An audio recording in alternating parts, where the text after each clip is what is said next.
मित्रों, इस सृष्टि में जिस किसी ने जन्म लिया है उसकी मृत्यु एक न एक दिन होती ही है। यह एक कठोर सत्य है, इसे चाहकर भी कोई झूठ नहीं सकता। हालांकि मृत्यु के बाद दोबारा जन्म होना भी तय माना जाता है। जैसे दिन के बाद रात होती है और रात के बाद दिन होता है, इस तरह गरुड़ पुराण के अनुसार हर चीज दोबारा जन्म लेती ही है। खाने का अर्थ है कि जिस व्यक्ति का जन्म होता है उसकी मृत्यु होने के बाद उसका पुनर्जन्म आवश्यक होता है। गरुड़ पुराण में यह भी बताया गया है कि मृत्यु के बाद किसी भी जीव को दोबारा की योनि में जन्म मिलेगा।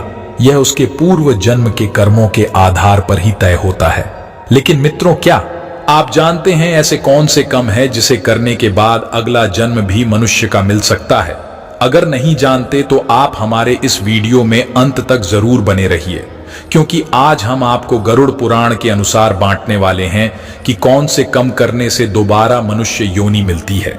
मित्रों, गरुड़ पुराण में बताया गया है कि कर्म अच्छे हो या बुरे, हर एक कर्म का फल इस संसार में रहने वाले प्रत्येक जीव कौशिका अधिकार केवल कर्म करना है।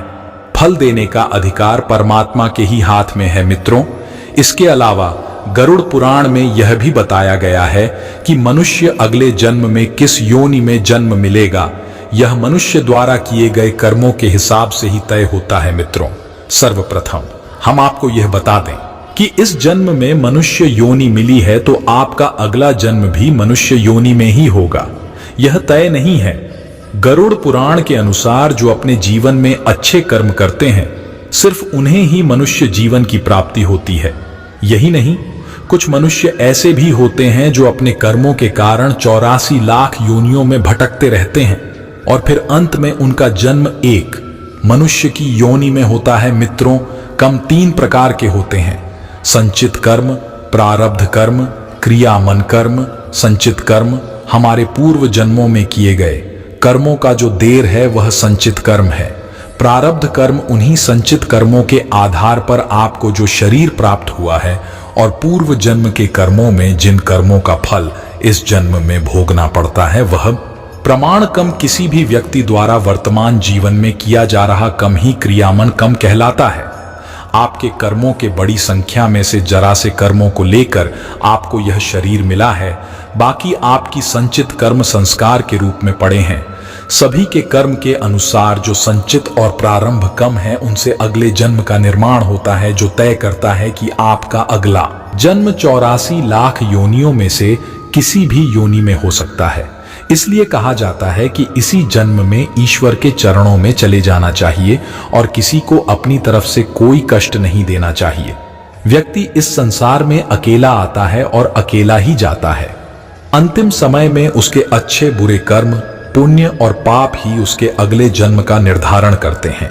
महर्षि वाल्मीकि जी आदि ग्रंथ रामायण में रहते हैं कि माता पिता, गुरु, आचार्य और ज्ञानी पंडित का कभी भी अपमान नहीं करना चाहिए और ना ही कभी उनके बारे में ऐसे विचार अपने मन में लाने चाहिए, और जो व्यक्ति ऐसा करता है उसे माँ बाप लगता है। ऐसे लोगों को नरक में आपका फल भोगना ही पड़ता है, चाहे वह कितना भी दान पुण्य कर ले। इस बात को कोई पुण्य नहीं मिटा सकता। मित्रों, जो व्यक्ति हमेशा दूसरों के हित में सोचता है, उनकी सदैव मदद करता है, पशु पक्षी और अन्य जीवों पर दया करता है, जरूरतमंदों की मदद करता है और बिना किसी स्वार्थ से संचित धन का उपयोग धार्मिक कार्यों में करता है, ऐसे मनुष्य का अगला जन्म मानव योनि में ही होना चाहिए। मित्रों, इसके अलावा गरुड़ पुराण में यह भी बताया गया है कि जो मनुष्य अपनी मृत्यु के अंतिम समय में जिस चीज के बारे में सोते हुए अपने प्राण त्यागता है उसे अगला जन्म उसी के अनुसार मिलता है। जैसे कोई व्यक्ति अपने अंतिम समय में किसी स्त्री को याद करते हुए अपने प्राण त्यागता है तो उसका अगला जन्म स्त्री के रूप में ही होता है।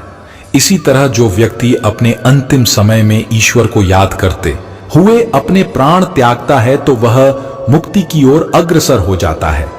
इस बात का आधार भागवत के जड़ भरत उपाख्यान में मिलता है। यदि आप हो कथा जानना चाहते हैं तो हमें कमेंट में जरूर बताएं। मृत्यु के अंतिम क्षण के विचार भी एक मनुष्य के अगले जन्म को तय करते हैं।